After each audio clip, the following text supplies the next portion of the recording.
নমস্কাৰ, মিনিতা কিচেনলৈ আপোনালোকক সকলোকে স্বাগতম জনাইছোঁ। আজি গুড় আৰু নাৰিকলৰ লাড়ু ৰেচিপি এটা লৈ আহিছোঁ। খুবেই সহজ কিন্তু খুবেই সোৱাদ হয় খাবলৈ। আৰু কেনেকৈ বনালোঁ তেনেহ'লে আহকচোন ভিডিঅ'টোৰ মাজলৈ যাওঁ।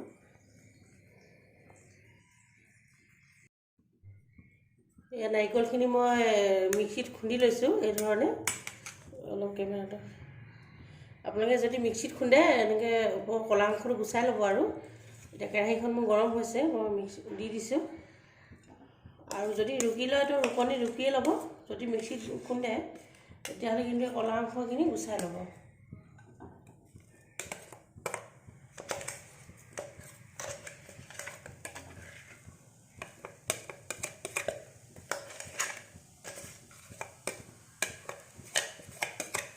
মই এটা নাৰিকল দিছোঁ।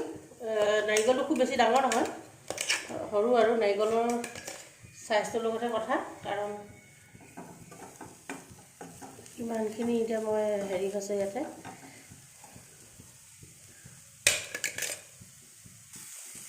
এতিয়া নাৰিকলখিনি ভাজি ল'ম অকণমান মই।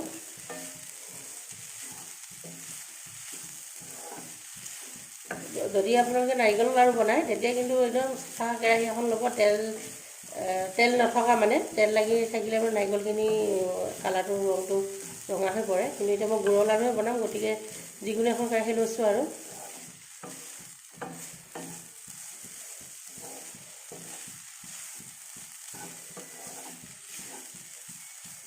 এইখিনি পূৰা পানী ভাতটো শেষ হোৱাৰ পাছত মই গুড়খিনি দিম।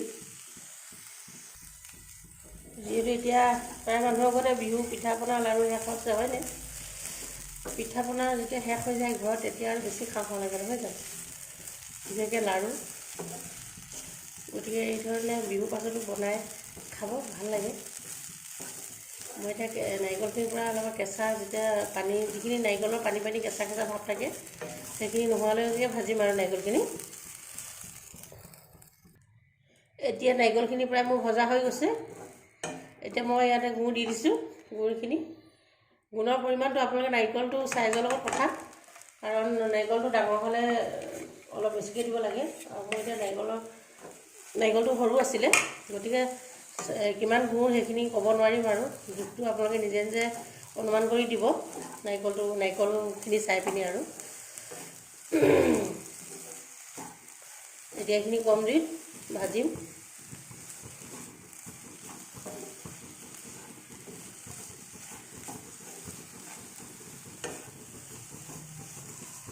আৰু ইয়াতে মই অকণমান হেৰি দিম, চপগুটি গুড়ি দিম।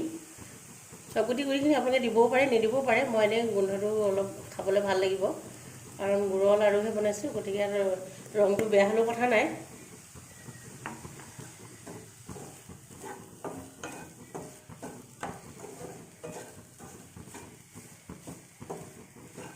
এতিয়া গুড়খিনি পূৰা পাক নুঠালৈকে মই ভাজি থাকিম। আৰু এইখিনি পূৰা ভজা হৈছেগৈ, অকণমান সময় আছে। মই ইয়াতে ঘিউ এচামুচ দিছোঁ, ঘিউ 2 চামুচে দিছোঁ, কাৰণ গোন্ধটো ভাল লাগিব। আৰু গৰু ঘিউ দিছোঁ। ঘিউটো আপোনালোকে দিব পাৰে, নিদিব পাৰে, সেইটো অপশ্যনেল দেই। মই ভাল লাগিব, অলপ সোৱাদ লাগিব, সেইটো কাৰণে দিছোঁ আৰু দেই। আৰু যিসকলে মানে ডায়েবেটিছ ৰোগী ন, তেওঁলোকে নাৰিকলৰ লাড়ু বেছিভাগ খাব নোৱাৰে, কিন্তু গুড়ৰ লাড়ুটো খাব পাৰিব, একো নাই।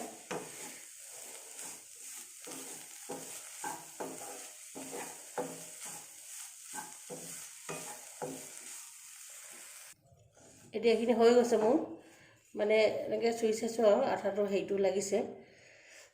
গতিকে এইখিনি মই এতিয়া গেছটো অফ কৰি দিছোঁ। আৰু এইখিনি মই কাঢ়ি ল'ম, কাৰণ কেৰাহীতে থৈ দিলে মানে বেয়া হ'ব।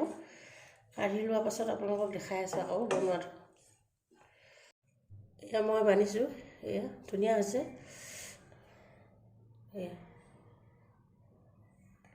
ঠাণ্ডা, খুব বেছি ঠাণ্ডা হ'লে মানে লাড়ুকেইটা বান্ধিবলৈ দিগদাৰ হয়। গতিকে অলপ গৰম হৈ থাকোঁতে কৰি ল'ব, নহ'লে পাছত দিগদাৰ হয়। এয়া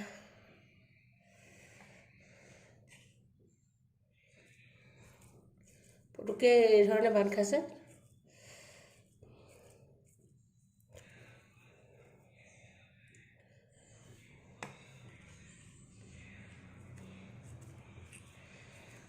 চাইজটো আপোনালোকৰ কথা কিমান ডাঙৰ কৰে সৰু কৰে।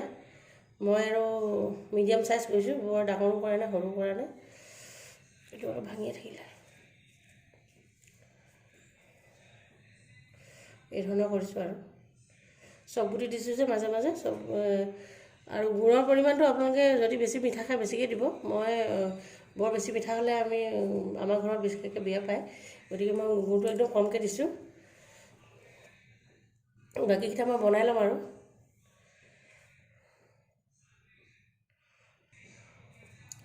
কাৰণ মই পাকঘৰতে বনাইছোঁ দেই লাড়ুকেইটা। কাৰণ এই আগফালে আমাৰ টিভি বজাই আছে, টিভি চাউণ্ডটো আহি যাব, সেইটো কাৰণে মই ভিতৰতে মনে মনে কৰি আছোঁ আৰু লাড়ুকেইটা। বেছি নহয়, সৰু লাড়ুহে, নাৰিকল একদম অকণমানি এনেকুৱা হৈছে আৰু লাড়ুটোত।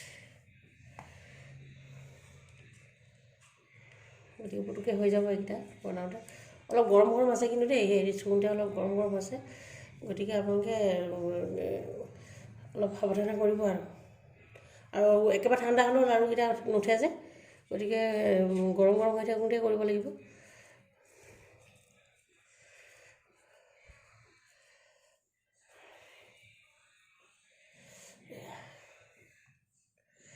বাকীকেইটা মই বনাই লওঁ ন। এইকেইটা ওলালে আৰু নাৰিকলটো কৈছিলোঁ মই বহুত সৰু হয়, গতিকে এইকেইটাহে ওলালে আৰু গুড়ৰ নাৰিকল লাড়ু খাই কিন্তু টেষ্টি লাগে। আৰু যিসকলে ডায়েবেটিছ ৰোগী তেওঁলোকেও খাব পাৰিব। নাৰিকলৰ আৰু চেনি লাড়ু যিহেতু খাব নোৱাৰে তেওঁলোকে, গতিকে এই ধৰণে গুড় দি খাব পাৰিব। গতিকে আজিলৈ আহোঁ, বাই বাই।